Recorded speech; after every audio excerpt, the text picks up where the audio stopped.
यशोदानंदन भज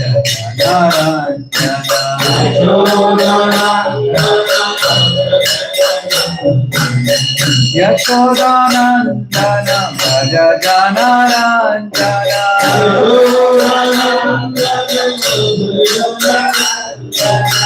यमुना तीरावनचारी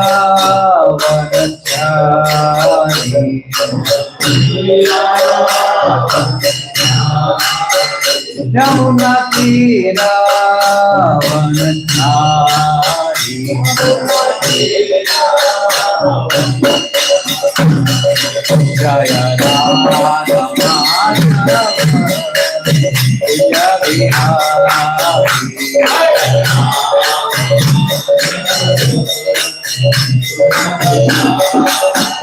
जय राधा जय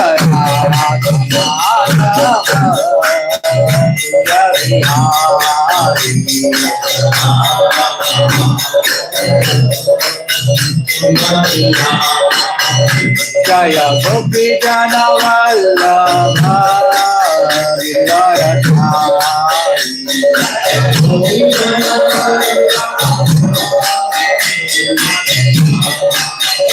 जय गोपी जन वल्लभ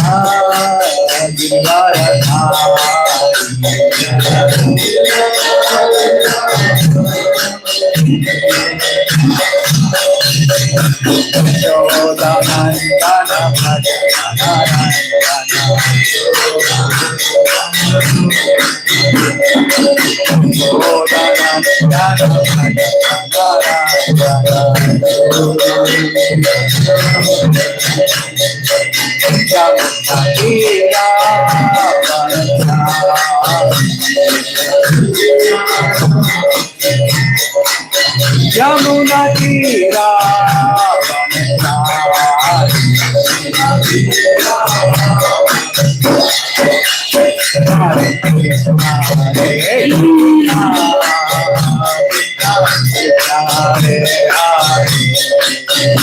हरे राम हरे Ram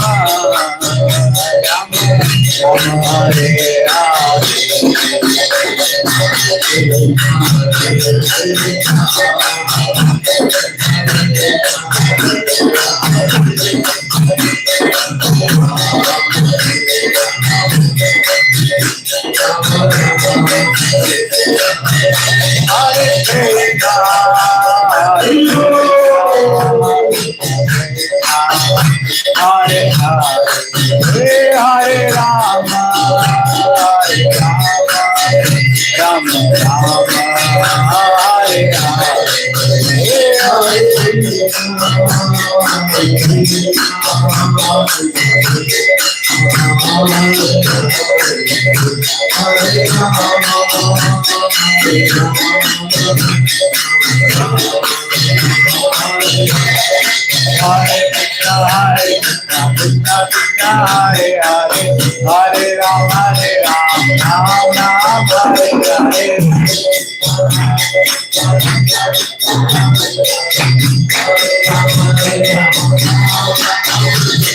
Hare Krishna Hare Krishna Krishna Hare Hare Hare Ram Ram Ram Hare Hare Hare Krishna Hare Krishna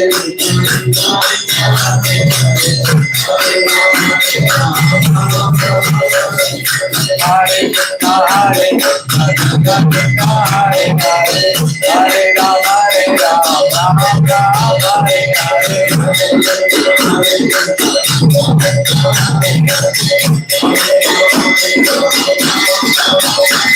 Jai Gaur Hari Bol Hari Bol Hari Bol Jai Gaur Hari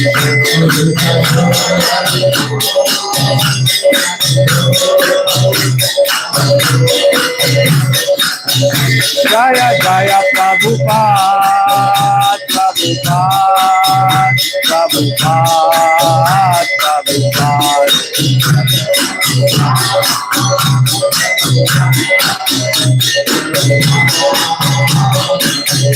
Jaya Jaya Gurudev Gurudev Gurudev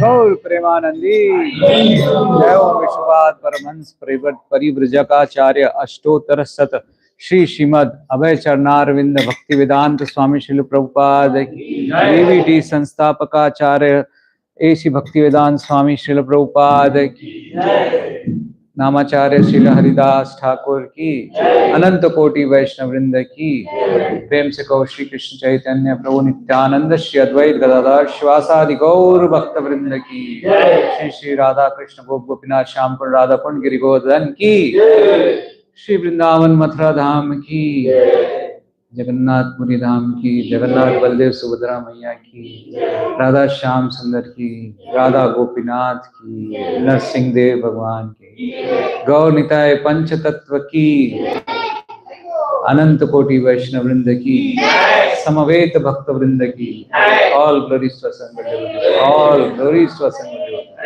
all glories all glories to assembled devotees, all glories to Shri Guru and Shri Bhagavan.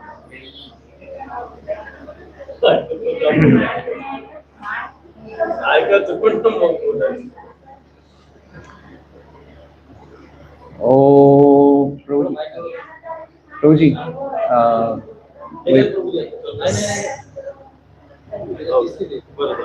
सेवा वो जो group है उसमें एक श्लोक share किया था वो यवतमाल ऑफिशियल में।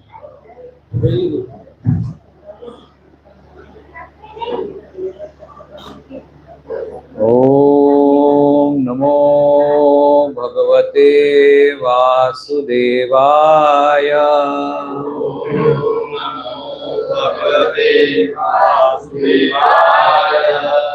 ओम नमो भगवते वासुदेवाय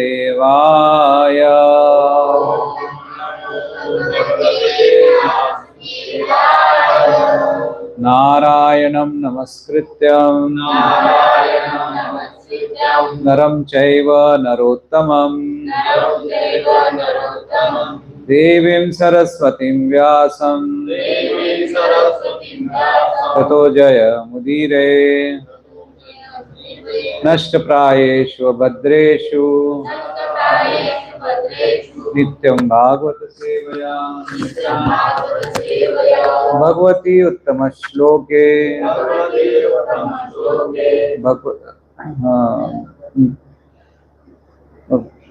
भगवती उत्तम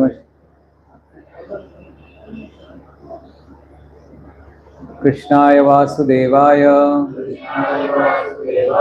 देवकी नंदनाय च नंदगोपकुमाराय गोविंदाय नमो नमः।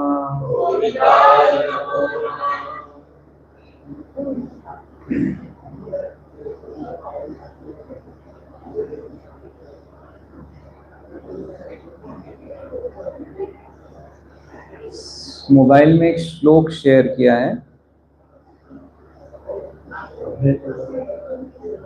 अध्याय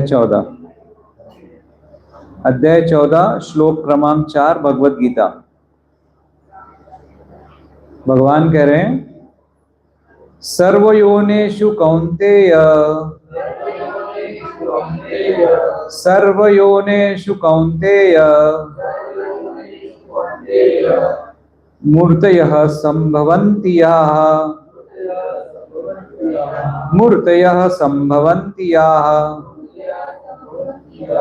तासां ब्रह्म महद्योनिर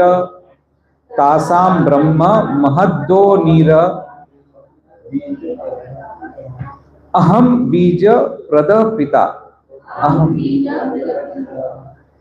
तासां ब्रह्म महद्यो नीर सिर्फ नीर तथा तासां ब्रह्म महद्यो नीर अहम बीज प्रदः पिता सर्वयोनेषु कौन्तेय मूर्तयः संभवन्ति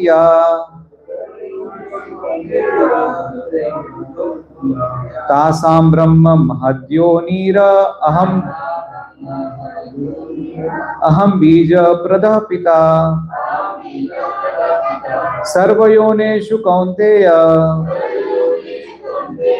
मूर्तयः सम्भवन्ति या तासां ब्रह्म महद्योनिर अहम बीज प्रदः पिता। कोई रिपीट करना चाहेगा? कोई लीड करना? एक बोलिए। सर्वयोनिषु कौन्तेय मूर्तयः सम्भवन्ति या तासां ब्रह्म महद्योनिर अहम बीज प्रदः पिता। और कोई?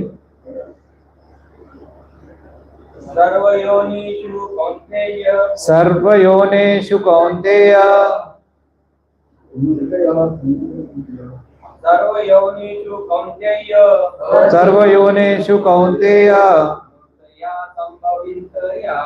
मूर्तयः सम्भवन्ति या तासां ब्रह्म महद्योनिर अहम बीज प्रदः पिता। और कोई?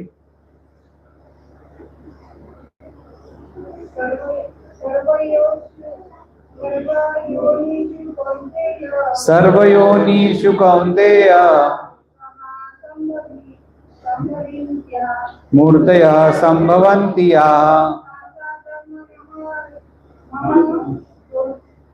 महद्योनिर तासां ब्रह्म महद्योनिर अहम बीज प्रदः पिता। इसका भावार्थ और तात्पर्य अभय चरणारविंद भक्ति वेदांत स्वामी श्रील प्रभुपाद के द्वारा। श्रील प्रभुपाद की भावार्थ। हे कुंती पुत्र, तुम यह समझ लो कि समस्त प्रकार के जीव योनियां इस भौतिक प्रकृति में जन्म द्वारा संभव है और मैं उनका बीज प्रदाता पिता हूं।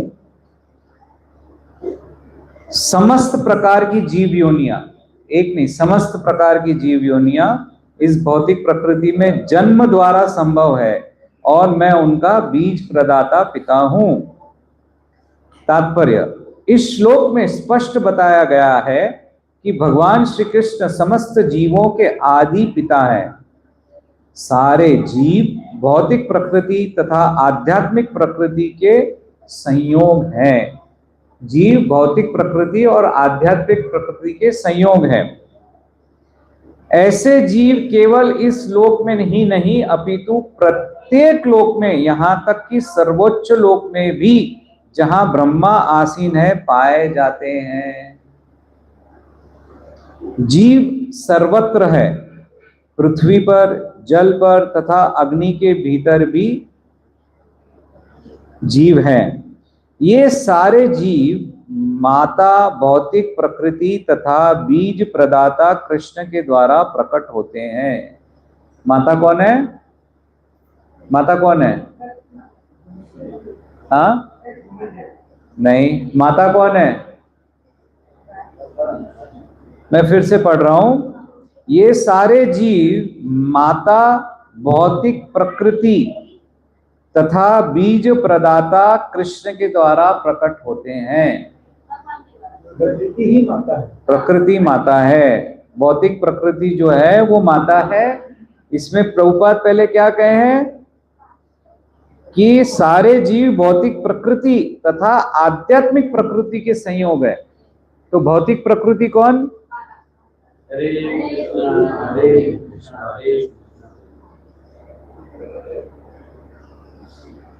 भौतिक प्रकृति जिसको हम माया देवी कहते हैं, महामाया, योग माया, महामाया कहा जाएगा यहाँ पे,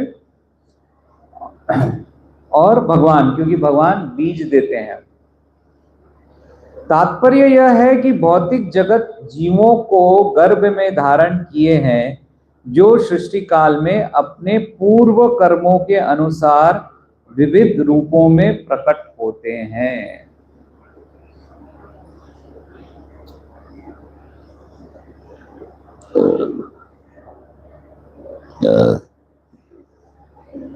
ओम अज्ञानतिमिरन्धस्य ज्ञानाञ्जनशलाकया चक्षुरुन्मीलितं येन तस्मै श्रीगुरुवे नमः। श्रीचैतन्य मनोभीष्टं स्थापितं येन भूतले स्वयं रूप कदा मह्यं ददाति स्वपदान्तिकं। वन्देऽहं श्रीगुरो श्रीयुतपदकमलं श्रीगुरुन् वैष्णवांश्च श्रीरूपं साग्रजाता सहगण रघुनाथान्वितं तं सजीवं साद्वैतं सावधूतं परिजनसहितं कृष्णचैतन्यदेवं श्रीराधा कृष्णपादान् सहगण ललिता श्रीविशाखान्वितांश्च। हे कृष्णा करुणा सिंधु दीनबंधु जगत्पते गोपेश गोपिका कांत राधा कांत नमोस्तुते। तप्त कांचन गौरांगी राधे वृंदावनेश्वरी वृषभानुसुते देवी प्रणमामि हरिप्रिये। वाञ्छाकल्पतरुभ्यश्च कृपा सिन्धुभ्येव च पतितानां पावनेभ्यो वैष्णवेभ्यो नमो नमः। जय श्री कृष्ण चैतन्य प्रभु नित्यानंद श्री अद्वैत गदाधर शिवासादि गौर भक्तवृंद। हरे कृष्णा कृष्णा कृष्णा हरे हरे, हरे राम राम राम हरे हरे। मुखं करोति वाचालं पंगुं लंघयते गिरिं यत्कृपातमहं वन्दे श्रीगुरुं परमानन्दमाधवं श्री चैतन्येश्वरम्।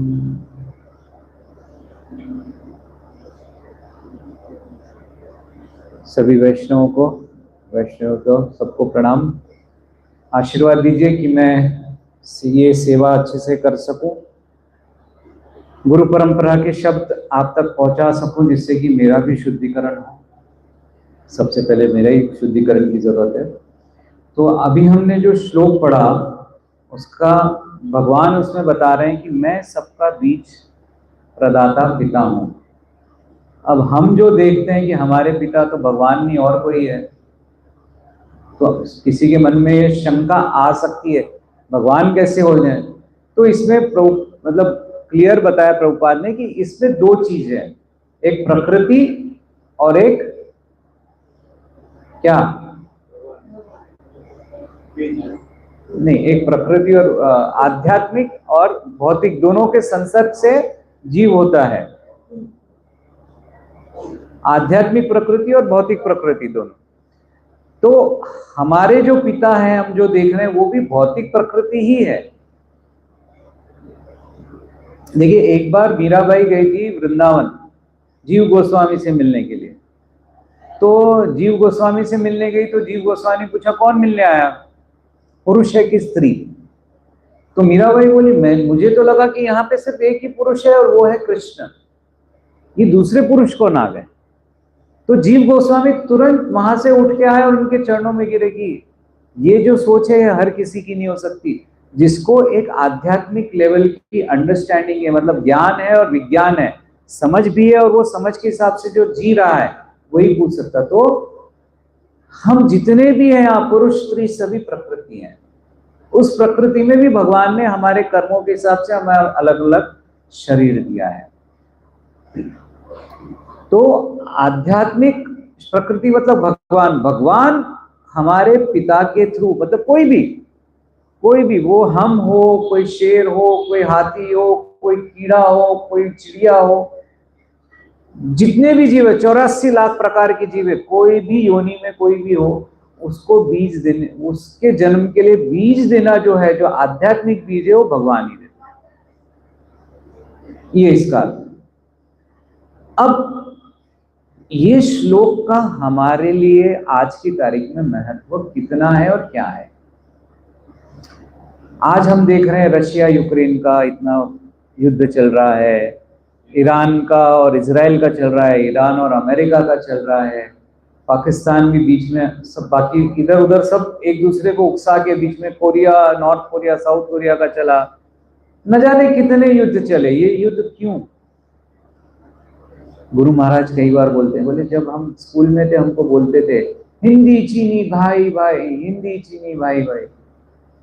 ये क्या है? बोले हमको पहले तो नहीं समझते, लेकिन आध्यात्म में इसका उत्तर है। भाई भाई क्या? अरे भाई, जब सबके बीज प्रदाता पिता भगवान है तो हम सभी भाई भाई हुए ना, एक ही परिवार के मेंबर हुए कि नहीं हुए? वो फिर हम हो, वो पेड़ हो वहां पे, या कोई कुत्ता है या कोई बिल्ली है। भगवान ने गीता में भी कहा है, पंडित कौन है? किसको पंडित कहते हैं? जो सबको समान रूप से देखता है, हर एक के अंदर जो आत्मा को देखता है, उसको पंडित कहा। तो अगर हमें, ऐसा कोई है यहाँ पे जो खुशी नहीं चाहता, जो दुख चाहता है? इस हॉल में ऐसा कुछ है? कोई नहीं है ना? तो हम सब सुख चाहते हैं, लेकिन सुख कैसे मिलेगा? कहाँ सुख ढूंढ रहे हैं हम लोग? हम लोग सुख कहाँ ढूंढ रहे हैं? कोई कार में ढूंढ रहा है, कोई टू व्हीलर में ढूंढ रहा है, कोई कपड़ों में ढूंढ रहा है, कोई हेयर स्टाइल में ढूंढ रहा है, कोई म्यूजिक सिस्टम में ढूंढ रहा है, कोई फॉरेन टूर में ढूंढ रहा है, कोई जंगल सफारी में ढूंढ रहा है, कोई ये होटल के खाने में ढूंढ रहा है, कोई वो होटल के खाने में ढूंढ रहा है, लेकिन कोई सुखी हो पा रहा है क्या? क्षण मात्र के लिए सुख थोड़ा मिल जाएगा भले ही, बट अल्टीमेटली सुख मिलता है क्या? भगवत गीता में ये भी कहा है कि ये जो सुख की सुविधाएं हैं, यही हमारे दुख का कारण बनती है। आप 100 रसगुल्ले खा लो, पहले जो सुख है वो बाद में दुख होता कि नहीं होता?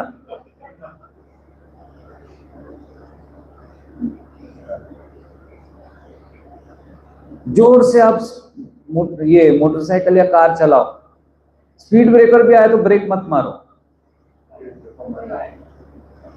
मतलब मैं बोल रहा हूं, लेकिन आप मारते हो ब्रेक, फिर भी ऐसा कई बार होता है, एकदम से गाय आ गई, एकदम से भैंस आ गई, चक्का ही बर्स्ट हो गया, सुखी दुख का कारण बनता है। तो सुख कहां से आएगा? सुख तब आएगा जब हम ये समझ जाएंगे कि बहुत अलग अलग प्रकार से हमको सुख मिल सकता है। उसमें से एक प्रकार यह है कि हम ये समझ लें कि हमारे पिता एक हैं। पिता एक है तो क्या हो गया? बंटवारा भी जरूरी है। अरे भाई, बंटवारा कब? जब लिमिटेड रिसोर्स है तब बंटवारा। जहां रिसोर्स अनलिमिटेड है, पूर्णम इदम पूर्णम, भगवान पूर्ण है, उनके अंदर से 100 में से 100 भी निकाल दो तो 100 ही बचेंगे। उन्होंने, उनके पास 100 चीजें है, वो 100 दे देंगे तो भी 100। अक्षय पात्र का नाम सुना है? कभी खत्म नहीं हो रहा था। जितना निकाले उतना वापस बढ़ गया, जितना निकाले उतना वापस बढ़ गया। तो अक्षय पात्र भगवान के गुण का एक प्रतीक है, एक प्रतीक है। भगवान में इतने गुण, तो हम बंटवारा भी करेंगे तो कर ही नहीं पाएंगे, इतना है भगवान के पास। लेकिन जब हम हमारे शरीर से हमको खुद को हम आइडेंटिफाई करते हैं कि नहीं, मैं पुरुष हूँ, मैं स्त्री हूँ, मैं भारतीय हूँ, मैं महाराष्ट्रियन हूँ, मैं ब्राह्मण हूँ, मैं क्षत्रिय हूँ, मैं फलाना हूँ, मैं ढमका हूँ, मैं इंडस्ट्रियलिस्ट हूँ, मैं ये तो नौकरी वाला है, ये ऐसा है, वो वैसा है, मैं, जब हम इस तरह से आइडेंटिफाई करते हैं ना, तब हम सुखी नहीं रह पाते हैं। तब हम सुखी नहीं रह पाते हैं। इसके लिए हमारा आइडेंटिफिकेशन हमको क्या रखना है? हम सब उस परम पिता परमात्मा कृष्ण जो है, हाँ, वो बीज प्रता पिता है और हम सब उनकी संतान है।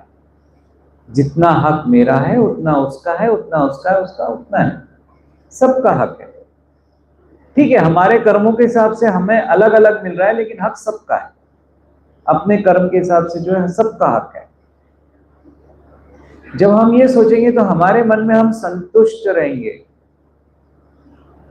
नहीं तो क्या है यार, उसके पास तो यार ऑडी कार है, मेरे पास है ना यार यही है, ऑल्टो ही है, या फिर मेरे पास स्कॉर्पियो ही है। कैसे यार, उसका घर देखो, उसके घर में उसका 5 BHK है, उसके फ्लैट है। फ्लैट वाला बोलता है उसका तो बंगला देखो, 2 मंजिली का बंगला है। हम संतुष्ट नहीं हो पाएंगे। हम संतुष्ट संतुष्ट कब हो सकेंगे? हम भगवान के हैं, भगवान मेरे, और भगवान ने जो मेरे को दिया वो पर्याप्त है, वो पर्याप्त। और जब हम संतुष्ट रह जाएंगे तभी हम सुखी रह पाएंगे।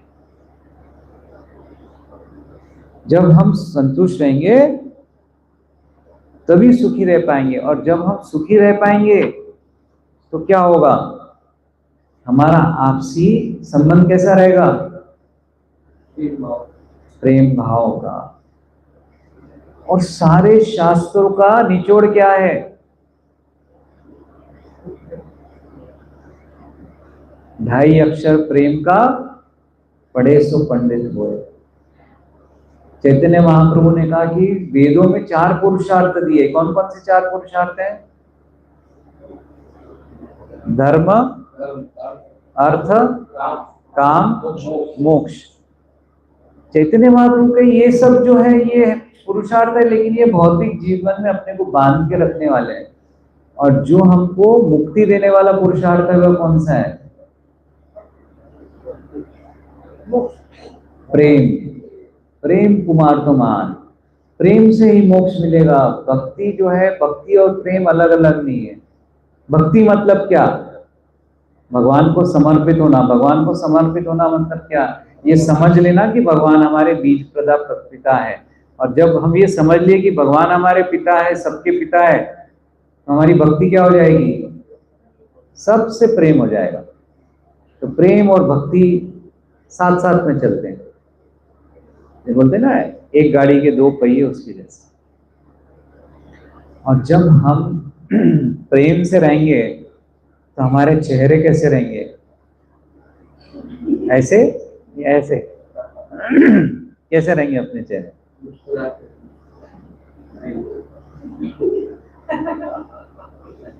नहीं ना, ऐसे रहेंगे ना, ऐसे रहेंगे ना। और जब हम प्रसन्न रहेंगे तो हमारे आपसी संबंध और प्रगाढ़ होते जाएंगे। शास्त्रों में कहते हैं कि भगवान और राधा रानी, या भगवान और गोपियां, भगवान गोपियों को देख के खुश होते हैं, भगवान को देख के गोपियां खुश होती है, गोपियों को खुश होकर फिर भगवान और खुश होते हैं। तो इस तरह से उनका जो आदान प्रदान है खुशी का, वो बढ़ता जाता है, बढ़ता जाता है, बढ़ता जाता है, बढ़ता जाता है। अब दूसरा हम क्या करते हैं? वो तो ऐसा, वो ऐसा, वो ऐसा, वो ऐसा। इसमें क्या हो जाता है? हमारा बीपी बढ़ता जाता है ना। और जब हम बोलते हैं अरे यार वो तो कितना खुश है, अरे वो कितना खुश है, कितना अच्छा लग रहा, कितना बीपी बढ़ रहा, क्या किसका बीपी बढ़ता है ऐसे में? किसी का भी नहीं। तो भौतिक कारणों से भी सुख, खुशी, खुश रहना बहुत लाभदायक है। आध्यात्मिक तो है ही है, साथ में भौतिक भी आ जाता है। वो बोलते ना, गेहूं के साथ धुन भी पिस जाता। तो आध्यात्मिक खुशी के साथ भौतिक खुशी तो आ ही जाती है, टेंशन ही नहीं है उसके अंदर। तो हम सब ने उस तरह से शांत मन में शांति रखना, खुश रहना। और जब हम खुश रहेंगे, ऐसी कौन सी ऐड देखी आपने जिसके अंदर कोई ऐसे ऐसे मुंह फुलाया हुआ बैठा है और वो अपने प्रोडक्ट का वहां पे ऐड कर रहा है? कौन सी ऐड ऐसी? कोई ऐड देखी है? सिर्फ एक आता था, Onida, neighbours envy owner's pride. आता था ना, आजकल नहीं आता, पहले आता था। तो यहाँ पे दूसरों ने देख के नेबर्स एनवी नहीं, नेबर्स इंक्विजिशन। नेबर का होना चाहिए, अरे ये खुश कैसा है, ये खुश कैसा है, मैं भी जानूं, मैं भी जानूं, मुझे भी पता करना है कि ये इसकी खुशी का राज क्या है। हर किसी ने ये सोचना चाहिए, अकेले के लिए नहीं, पूरे भक्त समुदाय के लिए सोचना चाहिए कि भक्त समुदाय इतना खुश कैसे है। जगन्नाथपुरी में जब पहली बार चैतन्य महाप्रभु आए, कीर्तन करते हुए आ रहे थे, सब साथ में थे, नित्यानंद प्रभु, अद्वैत आचार्य, आपका जगदानंद पंडित, क्या नाम, गदाधर पंडित, ये तो श्रीवास ठाकुर, ये तो थे ही, उसके अलावा भी बाकी मुकुंद दत्त और बहुत सारे भक्त थे। तो ऊपर महल के ऊपर से आपका क्या नाम, महाराज प्रताप रुद्र देख रहे थे, इतना अच्छा, इतना सुखी मतलब समूह भक्तों का, कौन है ये? तो वहां सार्वभौम भट्टाचार्य और उनके जवाई, क्या नाम था उनका, नाम भूल रहा, वो उनको बता रहे थे।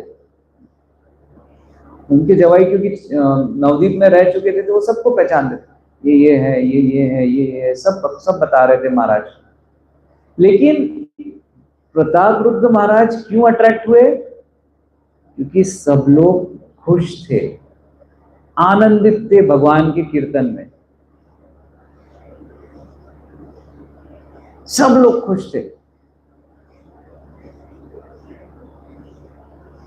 अब कई बार ऐसा होता है, थोड़ा सा हम तमोगुण रजोगुण हमारे अंदर आया हुआ है, कहीं ना कहीं से उसने अपने दिल में प्रवेश लिया हुआ है, तो थोड़ा सा क्लेश कभी आ जाता है। तो क्या होता है, क्लेश आता है तो हम कंप्लेंट लेके जाते हैं, अरे वो प्रभु जी तो ऐसा कर रहे हैं, वो माता जी तो ऐसी कर रही है, क्या करना। तो ऐसा शुरू में जुहू में जब होता था, तो गिरिराज महाराज जब वहां पे टेम्पल प्रेसिडेंट थे, ये आपको कई बार सुनने मिलेगा, क्योंकि ये बहुत ही सिंपल और बहुत कारगर एग्जाम्पल है गिरिराज महाराज का। वो क्या करते थे, हम मंगलवार को या बुधवार को मिलेंगे, ये सब चर्चा हम मंगलवार को कर, क्यों? क्योंकि सोमवार को सब लोग कीर्तन करते थे, सोमवार का दिन कीर्तन का था, सोमवार को सब जो कीर्तन करते थे, फिर वो मंगलवार को बोलते हैं, हाँ बताओ क्या कंप्लेन है। प्रभु जी कुछ भी कंप्लेन नहीं है। तो होता क्या था, जब सब लोग कीर्तन में एक साथ आनंद लेते थे, नाचते थे, भगवान का नाम लेते थे, तो मन के क्लेश जो है वो दूर हो जाते।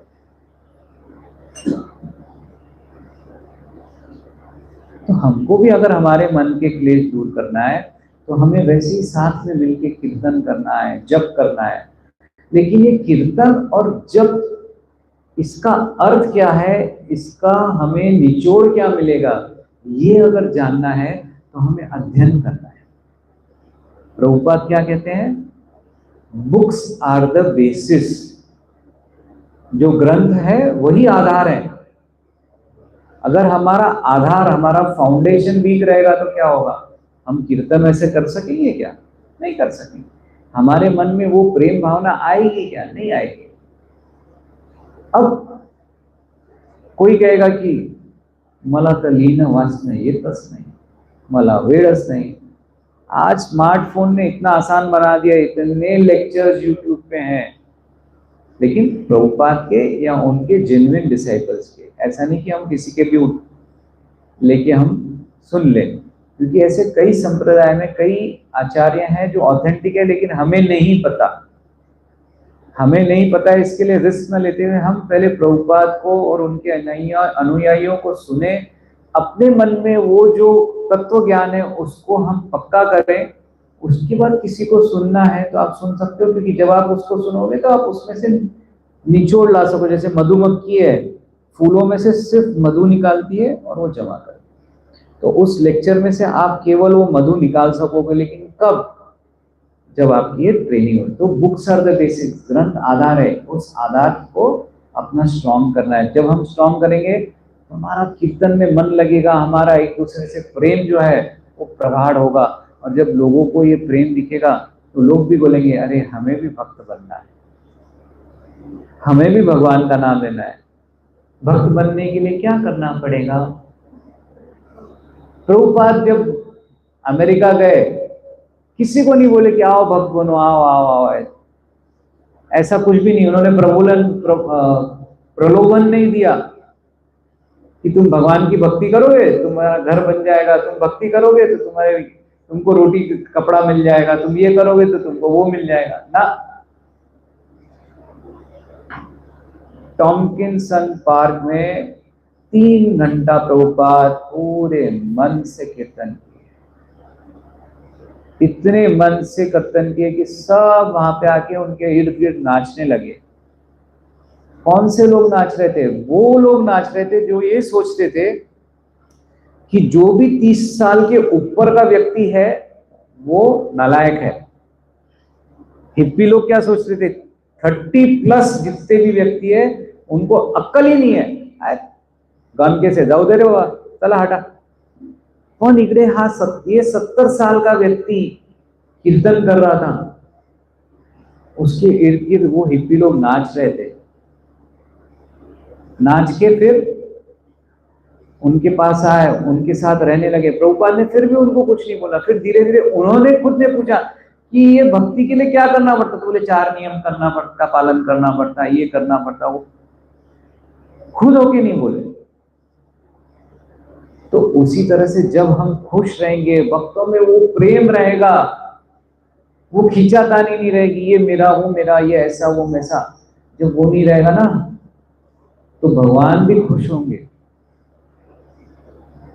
और जब भगवान खुश होंगे तो दूसरे क्यों नहीं होंगे? और दूसरे आएंगे पूछेंगे भैया आप, मुझे भी इस्कॉन का मेंबर बनना है, उसके लिए क्या करना पड़ेगा? तो भी 1 माला 2 माला से शुरुआत करो। 1 माला 2 माला से शुरुआत करो। प्रभुपाद के ग्रंथ पढ़ना शुरू करो। जब ग्रंथ पढ़ेंगे अपने आप उनके सारे जितने भी डाउट्स है वो क्लियर हो जाएंगे।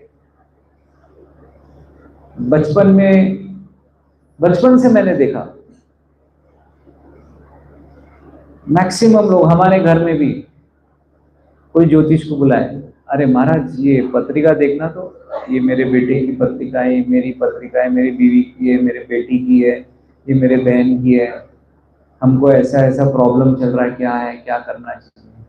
ओ आपके ऊपर तो शनि की 7.5 है, ओ आपके ऊपर तो भद्रा लगा हुआ है, ओ आपका तो ये लगा हुआ है, अरे आपको गणेश जी की पूजा करना है, आपको शिव जी को ऐसे जल और ये चावल, इतने चावल और ये चढ़ाना है, आपको शनि के ऊपर ये वाला तेल ये तारीख को ऐसी तरह से चढ़ाना है, आपको पीपल की पूजा ये दिन करना है।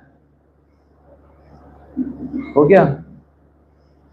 एक आधी प्रॉब्लम समझो खत्म भी हो। फिर पता चला 6 महीने बाद वापस बुलाएंगे, ये इसकी पता है क्यों? अरे वो प्रॉब्लम खत्म, वो प्रॉब्लम का सोल्यूशन, अरे वो खत्म हो गई, दूसरी आ गई, बोले तीसरी आ गई, चौथी आ गई, क्या है? मैं परेशान हो गया सब देखते। फिर मैं जब हॉस्टल पढ़ने गया तो हॉस्टल में हर सोमवार को इस्कॉन के भक्त आते थे। आज जो जिनको सुन के मैं आया हूँ, आज वो बड़े सन्यासी हैं इस्कॉन में, उन्होंने आके बताया कि ये तो दुखालयम अशाश्वतम है, यहाँ पे दुख खत्म नहीं होने वाले हैं, दुख नहीं खत्म होने वाले, तो इससे बाहर कैसे निकलना? कैसे निकलना? तो बोले हमको खुद को उतना सक्षम बनाना है, हमारे मन को उतना सक्षम बनाना है, हमारे अंदर ज्ञान का जो हथियार है वो इतना स्ट्रॉन्ग करना है कि हम ये सब चीजों का सामना कर सकें। ऐसा कभी नहीं होगा कि आपके सामने, आप रात को जा रहे हो और आपके गाड़ी के सामने कभी कोई कुत्ता नहीं आया, ऐसा हो सकता है क्या? लेकिन अगर कुत्ता है तो क्या करोगे आप? डर के वहां से भाग जाओगे कि उसको फेस करोगे? भागोगे तो वो आपके पीछे भागेगा, फेस करोगे तो वो भाग जाएगा। इसलिए अपने जीवन के प्रॉब्लम से भागना नहीं है। ये जो ज्योतिष और ये सब जो है ये भागने के तरीके हैं, हम भागने की कोशिश कर रहे हैं, लेकिन हम जितना भागते हैं उतना वो प्रॉब्लम्स हमारे पीछे पीछे पीछे पीछे भागते जाते। तू भाग रहा क्या? ले मैं तेरे को और भगाता हूँ। भाग रहा, ले मैं और भगाता हूँ, भाग तेज से, और जोर से भाग, और जोर से भाग। अब जैसे ही हमने पलटा उसको फेस किया, क्या है रे भाई, बहुत ज्यादा हो गया क्या, तेरे को नहीं मालूम मेरे कृष्ण कितने, बुलाऊं क्या अभी, नहीं नहीं भाई मैं ही जाता हूँ घर। या फिर वो जाएगा नहीं, वहां बैठेगा लेकिन चुपचाप करके शांति से बैठ जाएगा।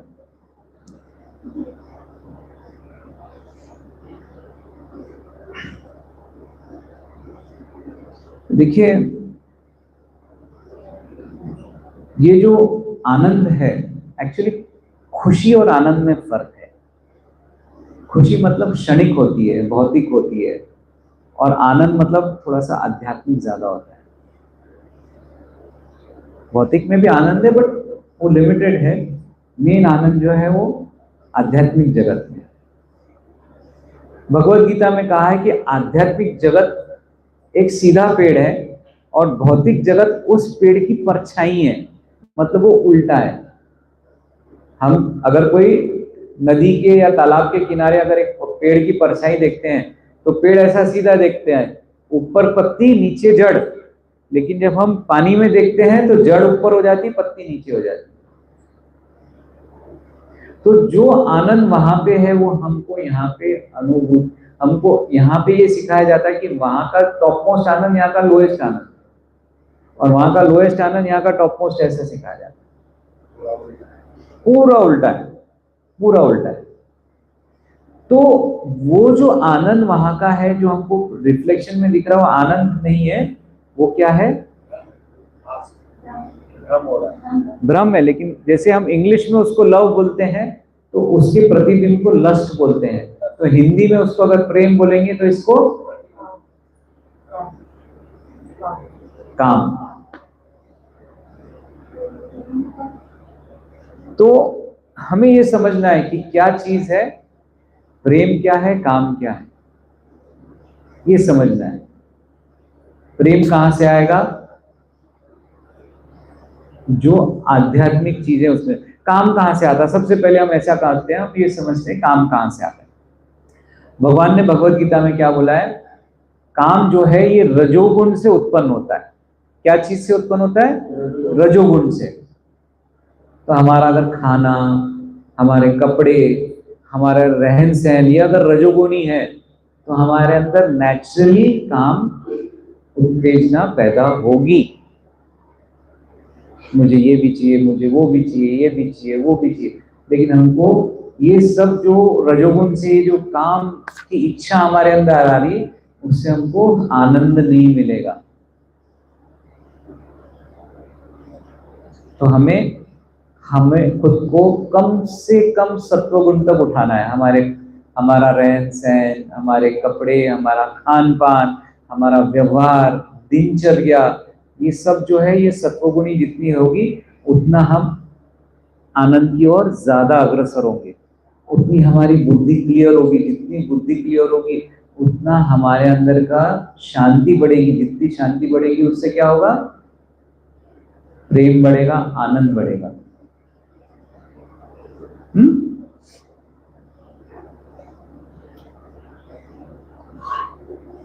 अभी आनंद बढ़ाने का एक और तरीका भक्त चैतन्य महाप्रभु ने बताया, परोपकार करके। उन्होंने एक प्यार बोला, लिखा नहीं, बोला, भारत भूमि ते होइला मनुष्य जन्म जार, जन्म सार्थक करी कर परोपकार। जब हम परोपकार करेंगे, हम वैष्णव है। वैष्णव का गुण क्या है, वैष्णव जन तो तेने कहिए जे पीड़ पराई जाने रे। जो दूसरे की पीड़ा को समझ सकता है वो वैष्णव है। दूसरे की पीड़ा, सबसे बड़ी पीड़ा क्या है कि हम भगवान से विमुख हो गए। हमने हमारी पीठ दिखा दी भगवान को। हमें उनके सम्मुख होना है, हमको भगवान से प्रेम करना है। भगवान से प्रेम करने का सबसे सरल उपाय क्या है, भगवान के भक्तों से प्रेम करो तो अपने आप भगवान आपसे प्रेम करेंगे। आपको भी प्रेम करने की जरूरत, भगवान ही आपसे प्रेम करेंगे।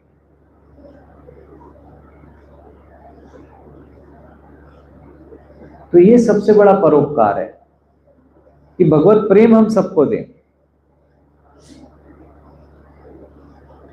क्योंकि हम सबका जो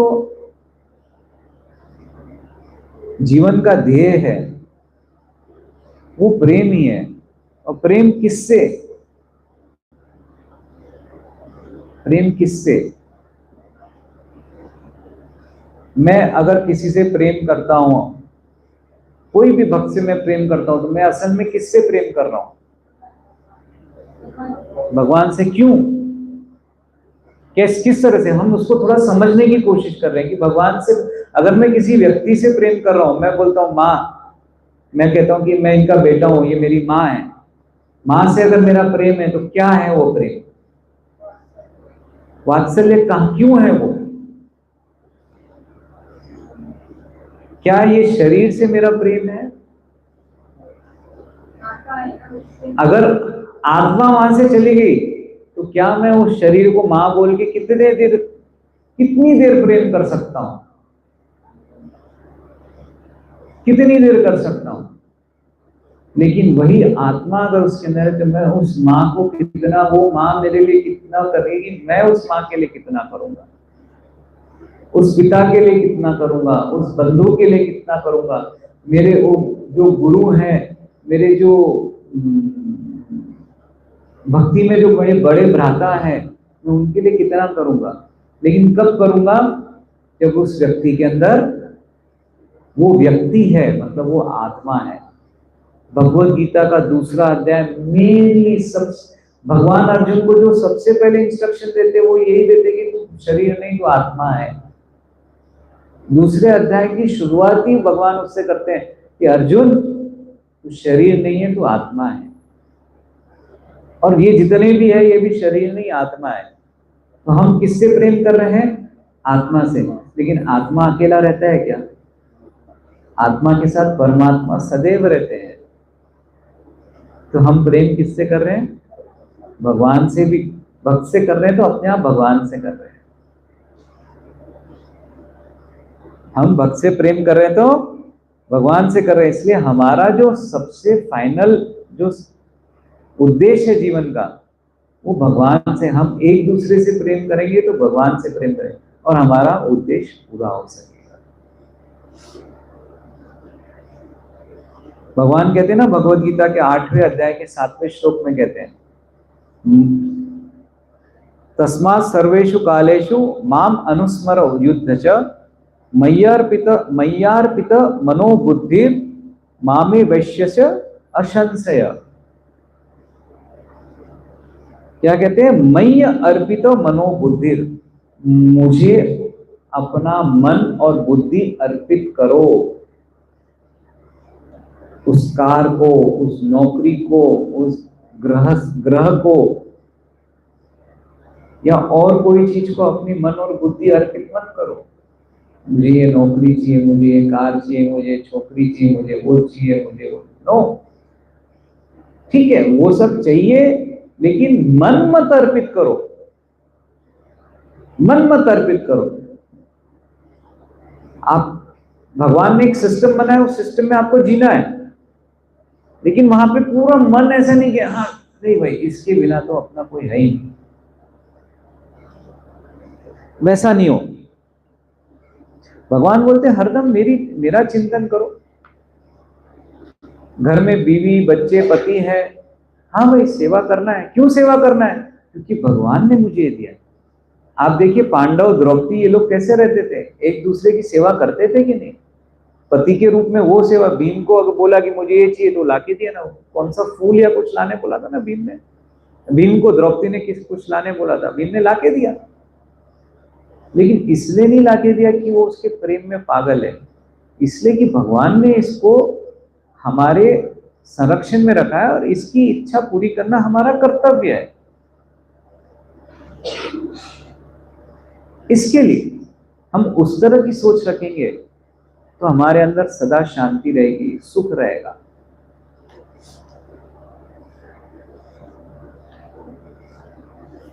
अब हम एक दूसरे से प्रेम करते हैं, उसके लिए हमने एक एग्जाम्पल देखा था कि भाई किसी के अगर कुछ मन में क्लेश है तो वो क्लेश ही नहीं रहता था। क्या चीज से नहीं रहता था? चलिए वापस आएंगे, सोचिए थोड़ा सा।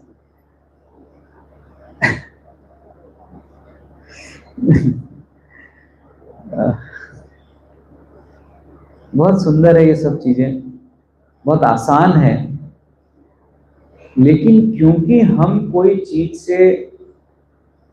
कोई चीज की ऐसी ट्रेनिंग दी है, ऐसी ट्रेनिंग दी है कि आसान चीज भी हमको मुश्किल लगती है।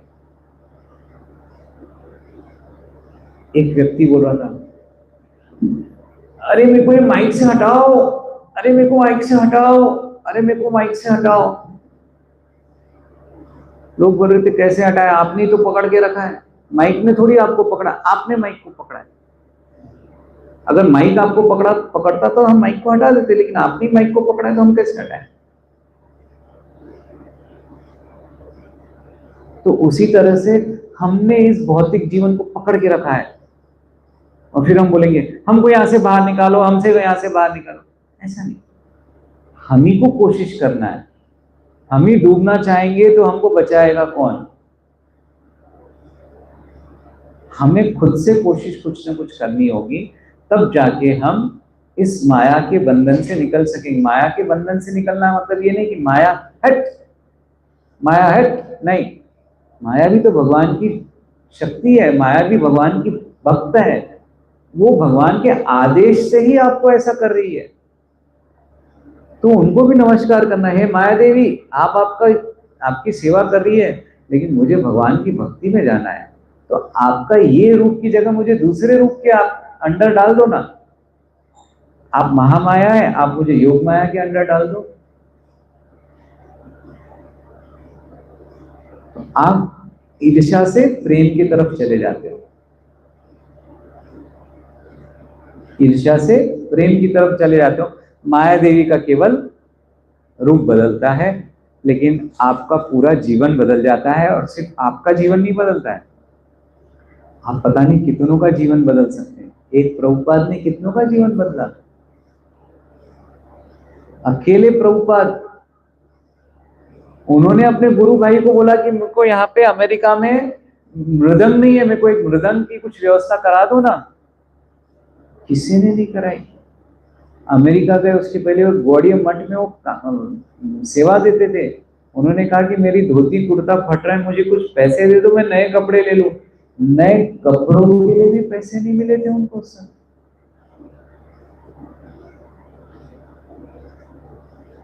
लेकिन सिर्फ गुरु के आदेश पे, गुरु के ऊपर विश्वास था। गुरु ने कहा था कि तुम पाश्चात्य देश में जाओ, वहां प्रचार करो, अंग्रेजी भाषा में प्रचार करो। केवल और केवल गुरु के उस आदेश पे वो गए। शुरू में तकलीफ झेली, लेकिन क्या हुआ, उन्होंने कितनों का जीवन बदल दिया, उद्धार कर दिया। उन्हीं की कृपा से आज हम यहाँ बैठे हैं। मुझे तो ये सिखाया गया था, भाई खाना पीना मौज मस्ती करना यही जीवन है। तू वहां पढ़ने जा रहा ना, बढ़िया पढ़ाई कर, खाओ पियो मौज करो, ऐश करो। लेकिन उसमें ऐश कहाँ है? आज ये इतना ऐश के नाम पे डीजे बजाते हैं। उस दिन मैं ईएनटी स्पेशलिस्ट के साथ खड़ा था, भैया लोग तो बोले पूरा जिनकी पूरी सुनने की शक्ति चली गई, ऐसे लोग आते। क्यों? क्योंकि वो डीजे के सामने नाच रहे थे कंटिन्यूस, कई सालों से वो नाच रहे हैं, इतने बड़े बड़े आवाज में वो सुनते करते हैं। तो ये मौज मस्ती का जीवन आपको कहाँ ले जाता है? तकलीफ की तरफ ले। ये कीर्तन आपको कभी भी आपके बहरा नहीं करता। साइंस है इसमें भी। कहते हैं घंटी बजाते तो घंटी जो 15 सेकंड चलती है, उससे जो वाइब्रेशन निकलते वो आपको अच्छा करता है। सेम करताल से है, सेम झांझ से है। आध्यात्मिक जगत में भगवान के साथ आपकी भौतिक शरीर का भी ध्यान रखा जा रहा है। आज नासा बोलती है पूरे ब्रह्मांड में क्या है, तो ओम है। शास्त्र पहले से ही कह रहा है।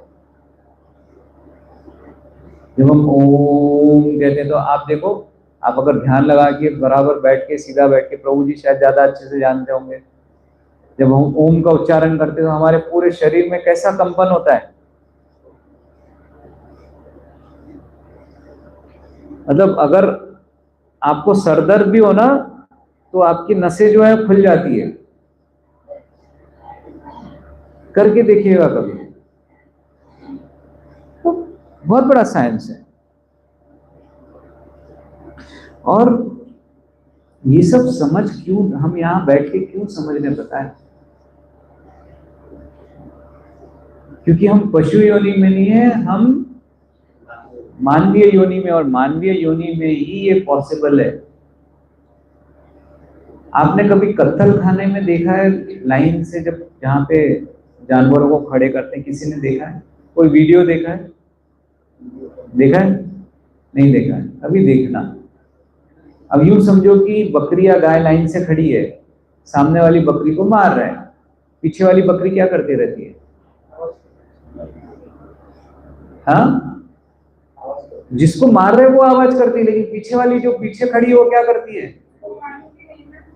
क्या करती है वो?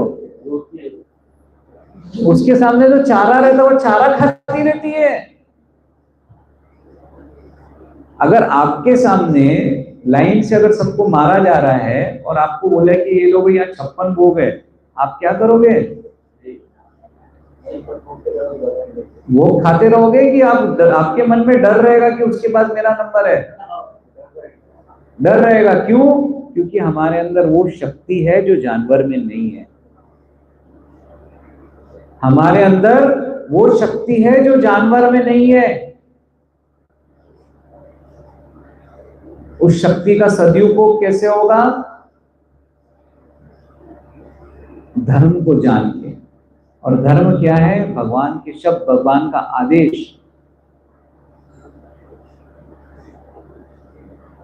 भगवान कहते हैं सर्वधर्मान परित्यज्य मामेकं शरणं व्रज अहं त्वां सर्व पापेभ्यो मोक्षयिष्यामि मा शुच। 9वें अध्याय के 22वें श्लोक में योगक्षेमं वहाम्यहम्, मैं खुद वहाम्य करूंगा अगर तुम अनन्य चिंतन करते हो तो। अनन्यास चिंतयन्तो माम्, अगर आपने अनन्य चिंतन किया, भगवान कहते हैं मैं खुद उसका वहाम्य करूंगा।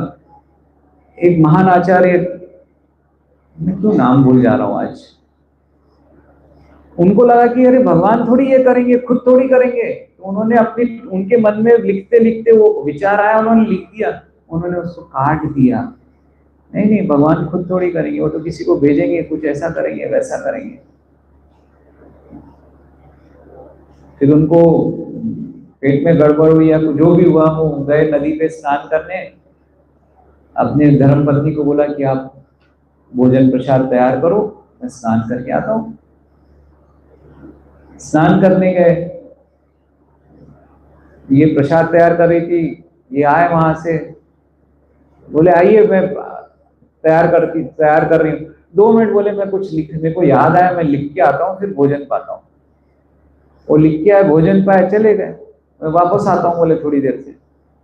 वापस आए, वो बोलते हैं प्रसाद, जयदेव गोस्वामी, जयदेव गोस्वामी, जयदेव। और मेरे ख्याल से पद्मावती नाम है ना उनकी भाई, मैं आज तो नाम भूल रहा हूँ।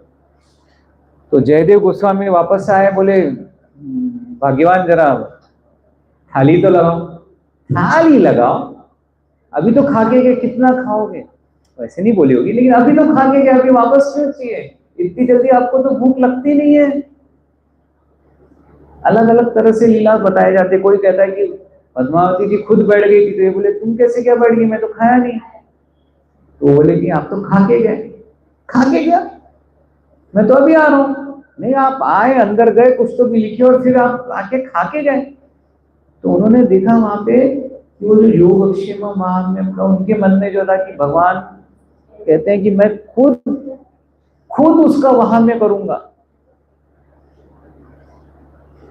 वही चीज वाले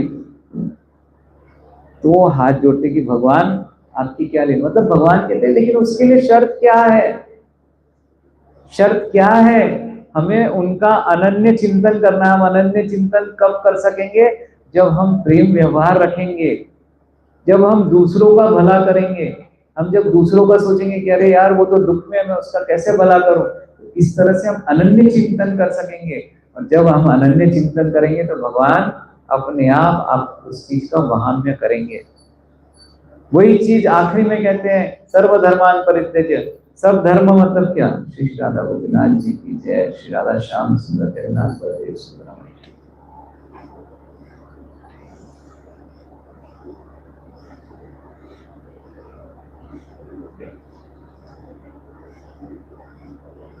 क्या बोल रहा था? वहाम्य, हाँ। सर्वधर्मान, सर अलग अलग धर्म क्या है?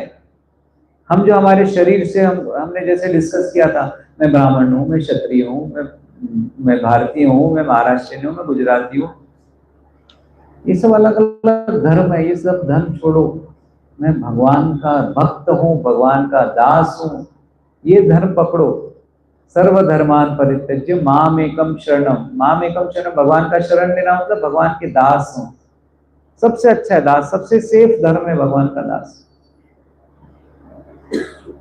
अहम त्वाम सर्व पापेभ्यो, भगवान कहते हैं मैं तुम्हारे सारे पाप नष्ट कर दूंगा और मोक्ष दे दूंगा। मोक्षयिष्यामि मां शुच, बिल्कुल भी शंका मत करो,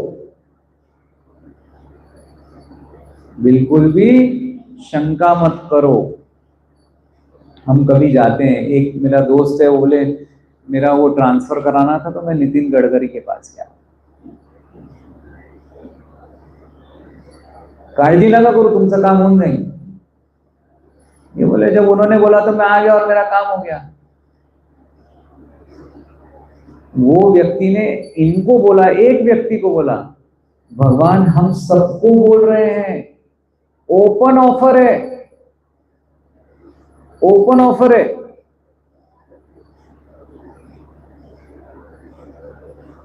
सर्वधर्मान परित्यज्य माम एकम शरणम, ओपन ऑफर है, मेरी शरण में आओ। जो जो शरण में आएगा सबके पाप।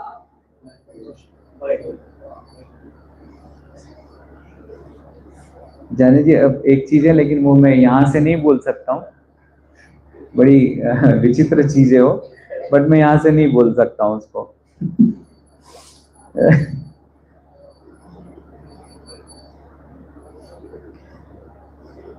तो हमारा जो उद्देश्य जीवन का है वो है सुख प्राप्त करना, जो हमें संकीर्तन से मिल सकता है।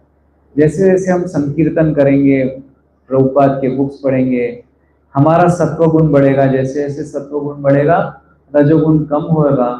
जैसे जैसे रजोगुण कम होगा, सत्वगुण बढ़ता जाएगा, हमारे अंदर शांति आएगी, शांति आएगी तो सुख आएगा, अपने आप आएगा। देखिए ये चीज मैं बार बार, ये अभी मेरे तीसरी बार इस चीज को दोहराया है। वैसे तो कलिल संतन उपनिषद में कहा ही है, ना अस्तिव ना अस्तिव ना अस्तिव गतिरन्यथा। कोई और, आपको अगर सदगति होना तो कोई और, हरे नाम हरे नाम हरे नाम एव केवलम, कोई और नहीं। इसके लिए मैं भी वो बार बार बोल रहा हूँ, प्रभुपाद भी बार बार कहते हैं। बुक डिस्ट्रीब्यूशन के लिए प्रभुपाद क्या कहते हैं, कैसे बुक डिस्ट्रीब्यूशन करना है? अपनी साधना स्ट्रांग रखो, सामने वाले को बताओ कि इस पुस्तक में क्या है। अगर हो सके तो उसको उसके अंदर की एक लाइन पढ़ के सुनाओ या उसको पढ़ने दो। इतना ही करने से उसके मन में परिवर्तन आ जाए। लेकिन जब हम ये सच्चे मन से करेंगे तभी हो पाएगा। आप ऐसा नहीं कि मैंने वो सेमिनार अटेंड किया, वो किया, बुक डिस्ट्रीब्यूशन करना, सेलिंग के ये इतने, मार्केटिंग के इतने तरीके, ये सब भौतिक जगत के लिए ठीक है। आध्यात्मिक, अगर आपको सामने वाले का भला करना है, उसको पुस्तक देना है, बस मन में आपके प्रेम है तो आप वो कर सकोगे। ऐसे अनेक किस्से पढ़े हैं जिसके अंदर भक्तों ने, अरे मैंने तो इतना किया था, आज मैं इतना करूंगा, मेरे जैसा कोई नहीं कर सकता, और उसी दिन खुश। 8 घंटे तक एक भी पुस्तक नहीं जाती उसकी, और जैसे ही उसके मन में नम्रता आ जाती है, प्रभुपाद मेरे अंदर तो ये आ गया था, मैं दंभ बन गया था, मेरे अंदर अहंकार आ गया था, मुझे माफ करिए, बस माफ करिए बोलना नहीं कि फटाफट उनकी पुस्तकें चली सके। तो ये जो है ये भगवान ही करते हैं। और अहंकार कहां से आता है? रजोगुण से आता है। ये रजोगुण छोड़ दो, सत्वगुण में जाओ। सत्वगुण में जाओगे तो शांति, शांति तो सुख। और उसके लिए सबसे मेन परम विजयते श्री कृष्ण संकीर्तनम। लेकिन संकीर्तन करने के लिए मन में वो भाव कहां से आएंगे? संकीर्तन, सच्चे मन से संकीर्तन करने के लिए भाव कहां से आएंगे?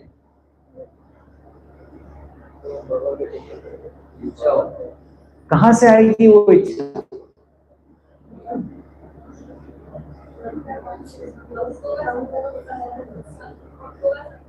भक्तों का संग, ये भी एक है। और एक चीज है, भगवान से प्रेम कब करोगे? रुक्मिणी मैया ने भगवान से प्रेम कब किया? श्रवण से। श्रवण मतलब या तो आप सुनो या पढ़ो, या तो सुनो या पढ़ो। जब आप ये करोगे तो आपको वो व्यक्ति का, उस चीज का महत्व मालूम पड़ेगा। जब महत्व मालूम पड़ेगा तब तो आप वो करोगे ना। एक तो ये है, आप सब हल्दी कुंकू का कार्यक्रम रखते हो, अरे त्यांनी ठेवलं म्हणून मलाही ठेवायचं, तिनं ठेवला म्हणून मलाही ठेवायचं, पण खरं कशाला ठेवायचं है? जब आप उसका सच्चे ज्ञान से हल्दी कुंकू का कार्यक्रम रखोगे तो उसका कितना फर्क पड़ेगा। तोरण लावायचंय, अरे गुढी पाडव्याला तोरण लावाच लागते, पण का लावा लागते? त्याचा काय अर्थ आहे?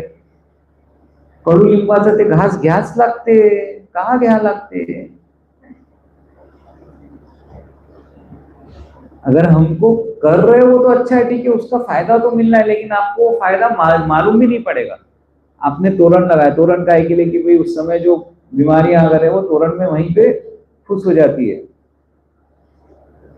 इसके लिए आप तोरण लगाते हैं। कड़ू नीम क्यों खाते हैं? आयुर्वेद कहता है कि कड़ू नीम, उस समय कड़ू नीम अगर आपने हफ्ता भर खा लिया तो उससे आपकी उस समय से होने वाली जो बीमारियां हैं वो भाग जाती है। तो आपने बिना जाने भी किया तो आपको फायदा तो हो रहा ना,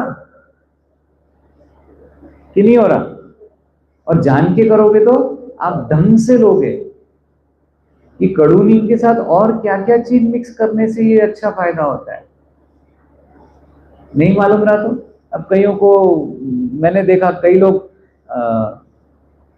यहाँ पे नहीं, बाहर स्पेशली पुष्पांजलि, क्या वो कौन सा श्लोक गाते हैं? हाँ, मंत्र पुष्पांजलि समर्पयामि, उसके पहले जो भी श्लोक गाते हैं, आधा आता, आधा नहीं आता, मी आधा अच्छे से बोल लेते, आधा में तो उसका फल तो मिलता है उनको, लेकिन उसका अर्थ ही नहीं मालूम।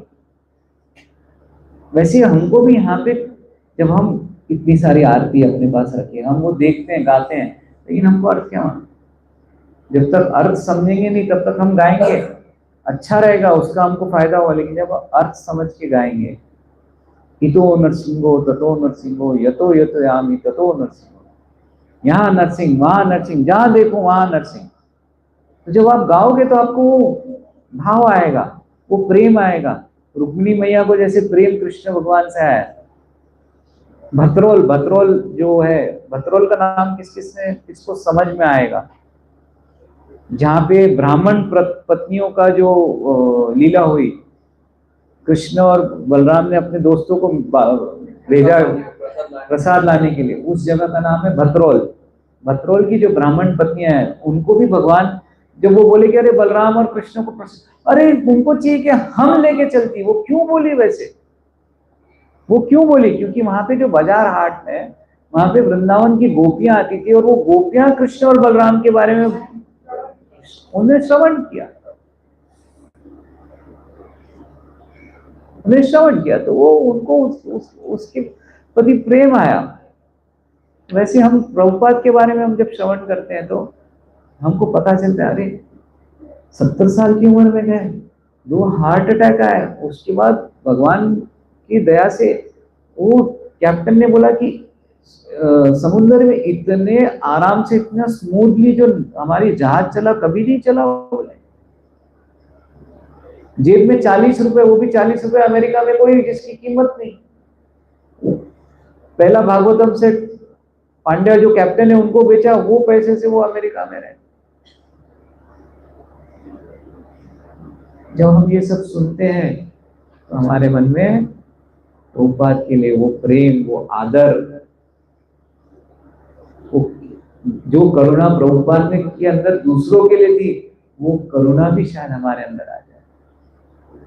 हम कितने समर्पित भाव से उसको पढ़ते हैं, कितने समर्पित भाव से प्रभुपाद को हम खुद को समर्पित करते हैं, उस भाव से हम आगे का कुछ कर सकते हैं।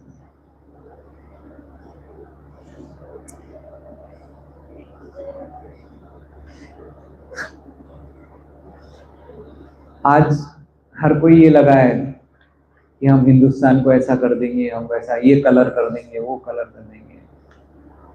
प्रभुपाद को पूछा गया था, आप यहाँ पे अमेरिका में क्या लोगों को कन्वर्ट करने आए हो? क्योंकि मिशनरी लोग वही कर रहे थे।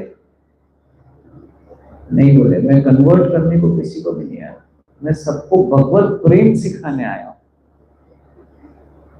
अगर आप मुस्लिम हो तो आपको एक अच्छा मुसलमान बनाने आया हूं, आप क्रिश्चियन हो तो आपको एक अच्छा क्रिश्चियन बनाने आया हूं, आपको कन्वर्ट करने नहीं आया हूं, आपको भगवत प्रेम का जो सही मार्ग है, सतमार्ग है, वो दिखाने आया।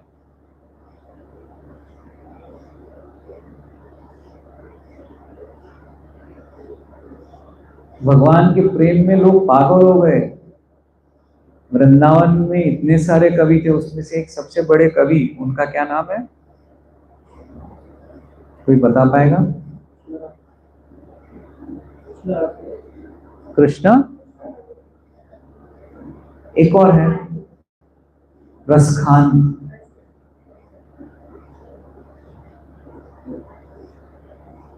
कन्वर्ट थोड़ी किया गया, सिर्फ उनके अंदर भगवान का प्रेम उतना आया। एक गुलाब बाबा करके बरसाना में गुलाब बाबा है ना, मेरे ख्याल से पीली पोखर के पास में ही उनकी है समाधि है शायद। उनको राधा रानी खुद दर्शन देती थी। लेकिन इसका मतलब ये थोड़ी कि उन्होंने अपना धन छोड़ दिया। आप मायापुर जाते तो एक दरगाह के ऊपर भगवत गीता का पठन भी होता है। कौन सी दरगाह है? चांदकाजी।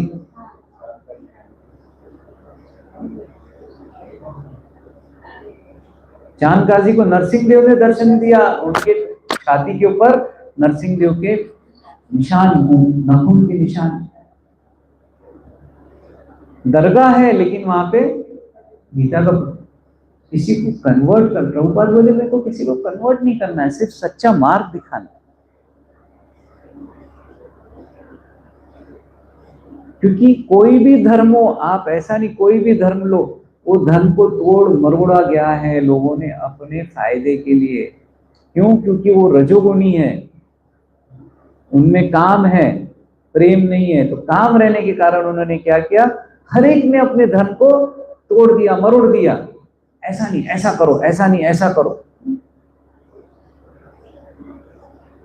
और वहीं पे अगर सत्वगुण, सब प्रभुपाद बोले सबके अंदर सत्वगुण आ जाए तो वो ग्रंथ एज इट इज, जैसे प्रभुपाद ने यथारूप गीता दी, वैसे हर ग्रंथ यथारूप अगर आ जाए, सब कुछ खत्म, फालतू की चीजें खत्म हो जाएगी।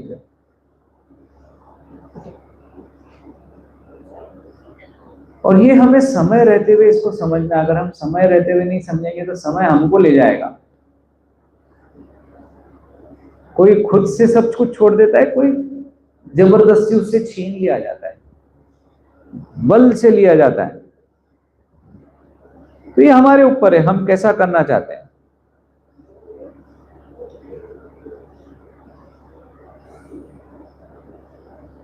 अहनि अहनि भूतानि गच्छन्ति था यमालयम शेषा स्थावरम इच्छन्ति किम आश्चर्यम अथ परम। सबसे आश्चर्य चीज जनक बात क्या है? महाभारत में युधिष्ठिर से यक्ष ने पूछा। युधिष्ठिर कहते हैं अहनी अहनी बता दी। हम कंटिन्यूअस देखते हैं कि इस ये मर रहा है, वो मर रहा है, वो मर रहा है, लेकिन हम सोचते हैं कि हमारी मौत नहीं आएगी।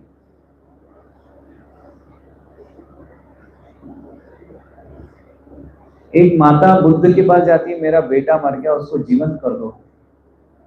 बोलते माता मैं कर दूंगा। कब करूंगा? कब करूंगा? आप मुंडी हिला रहे, आपको मालूम है कब करूंगा?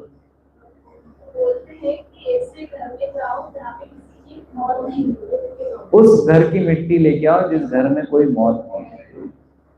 वो ला सकी क्या माँ? शिवास ठाकुर का बेटा कीर्तन के समय उसने अपने प्राण त्याग दिए।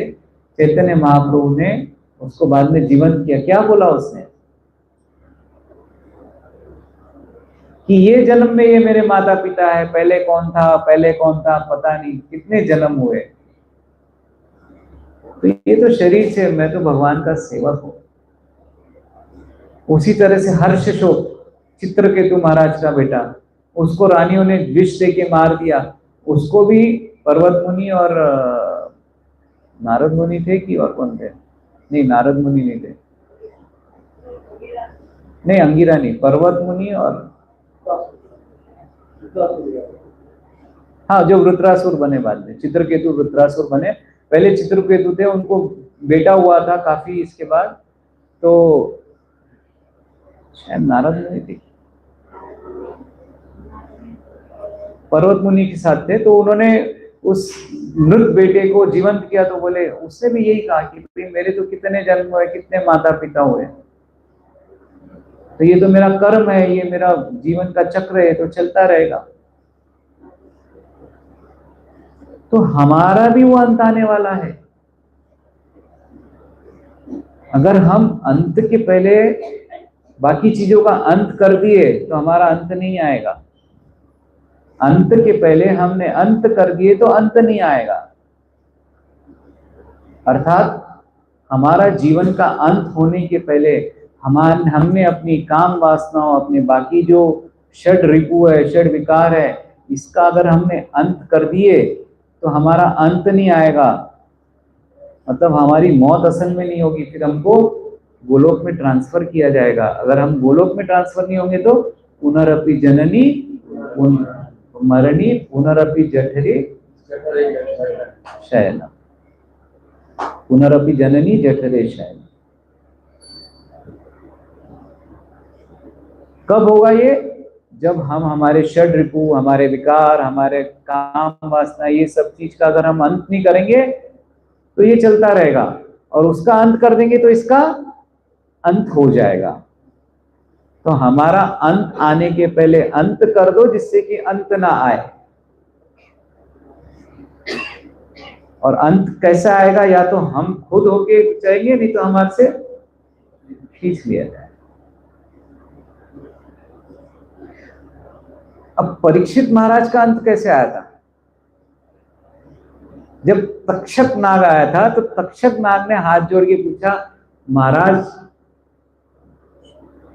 आपने इतने अच्छे से भागवत पढ़ी, अब तो मेरी भी, मतलब मैं आपके शरण में हूं। बोले नहीं, जो तुम्हारा कर्तव्य है वो पूरा करो। मतलब अंत ही उनको बोल रहा था कि मैं आपका अंत नहीं कर सकता। जो तक्षक नाग उनका अंत करने आया था वही बोल रहा कि मैं आपका अंत नहीं कर। लेकिन कब? जब उन्होंने भागवत का श्रवण पूरे मन से किया, उसको अपने अंदर उतार लिया। तो वैसे ही हमको करना है। हम परीक्षित महाराज के जैसे 7 दिन 7 रात शायद नहीं बैठ सकते, लेकिन हमारे पास बहुत समय, हम रोज आधा 1 घंटा तो भी पढ़ सकते हैं, सुन सकते हैं। बहुत समय हमारे पास। हम स्नान कर रहे हैं, हम रोटी खा रहे हैं, हम कुछ ऐसा काम कर रहे हैं जो हम सुन सकते हैं। आप लोगों में से कपड़े कोई धो रहा है, कोई झाड़ू बर्तन कर रहा है, रोटी बना रहा है, सुन सकते हैं। हम गाड़ी चला रहे हैं, सुन सकते हैं। रोटी खा रहे हैं, सुन सकते हैं। जब ये करेंगे तो हमारा सत्वगुण बढ़ेगा। जब सत्वगुण बढ़ेगा तो प्रेम बढ़ेगा, प्रेम का आदान प्रदान बढ़ेगा तो हम सुखी हो पाएंगे, आनंदित हो पाएंगे।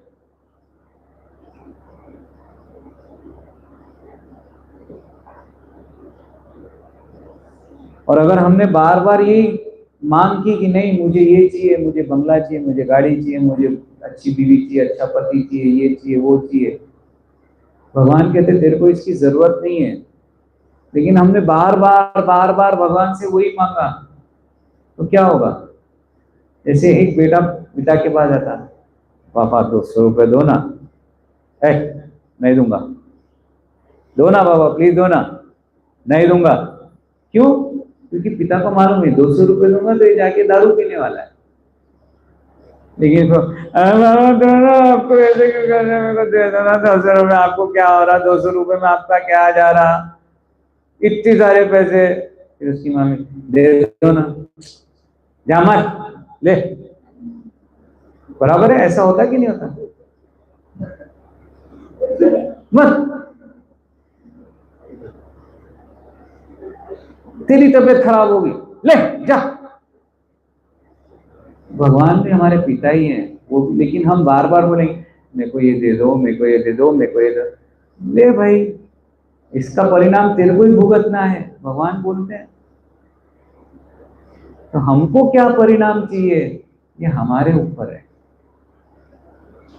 ये हमारे ऊपर है।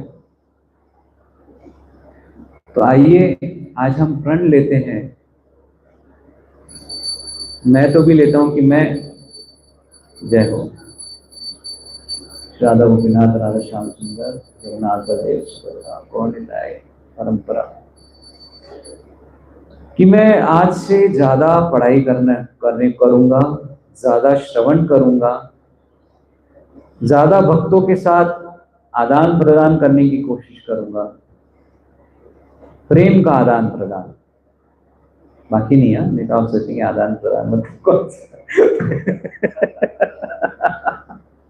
प्रेम का आदान प्रदान करने की कोशिश करूंगा। तो हम हमारी आधारशिला जो है, जो बुक्स है, जो श्रवण है, वो आधारशिला हम अच्छे से बढ़ाएं।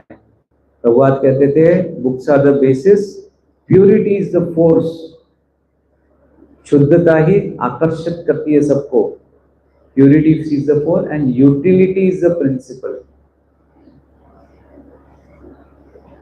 ये तो ऐसा ही है, इसका क्या नहीं, ये भगवान की सेवा में यूज हो सकता है। अरे वो सतरंजी उसने दिया, वो तो फटी हुई है यार, फटी हुई है तो भगवान की सेवा में यूज कर सकते क्या? सामने हॉल में नहीं रख सकते, ठीक है, प्रसाद के लिए उसको काट के पट्टी बना सकते क्या? उसको सील के यूज कर सकते क्या? Utility is the principal.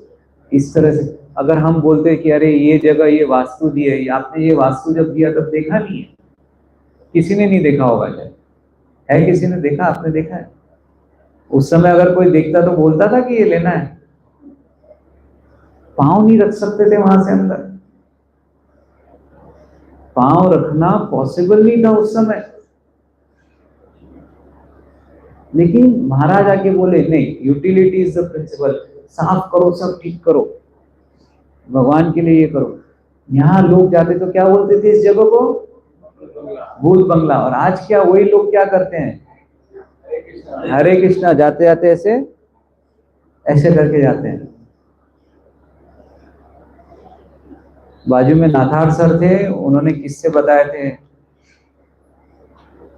उनके ऊपर भी क्या गुजरी है इस जगह पे हम सोच नहीं सकते। लोग यहाँ क्या क्या करते थे और किस तरह से करते थे, और वो घर में रह के किसी को बोल नहीं पाते थे। क्षमा करिए ज्यादा समय ले लिया। किसी के कोई प्रश्न हो या कोई टीका हो तो बता सकते हैं।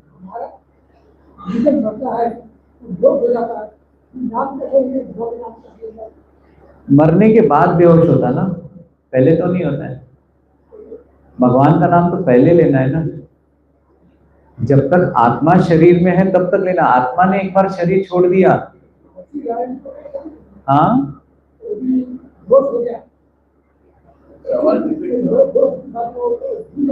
बेहोश होने के पहले तो ले ही सकते ना। जब आप बेहोश होने के पहले लोगे तो बेहोशी में भी आप वो लेते रहोगे। हमारे कान हमेशा जो है ना सचेत रहते। गोपाल कृष्ण महाराज करके एक अपने अच्छे बहुत बड़े गुरु, उन्होंने अपना शरीर त्याग दिया, वो खुद है, सिर्फ उन्होंने शरीर त्यागा है। वो जब सोते थे तो नींद में वो अर्थात भगवान की आरती उतारते थे, भगवान की आरती उतारते थे। क्यों? क्योंकि वो जब दिनचर्या में वो दिन भर वही सोचते थे, वही करते थे, तो नींद में भी वही करते थे। तो अगर आप होश में करोगे तो बेहोशी में वही करोगे। जब आप होश में हो, उस होश में जो काम कर रहे हो वही चीज बेहोशी में करोगे।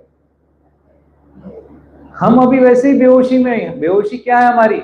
हम भगवान को भूल गए, यही हमारी बेहोशी है। ये बेहोशी दूर करोगे तो वो बेहोशी नहीं होगी, वो बेहोशी का असर नहीं होगा आपके ऊपर। आप आंखें खोल के जो आपको बेहोशी है वो बेहोशी दूर कर दोगे तो आंखें बंद वाली हो बेहोशी से आपको कुछ भी नहीं होगा। और कोई प्रश्न?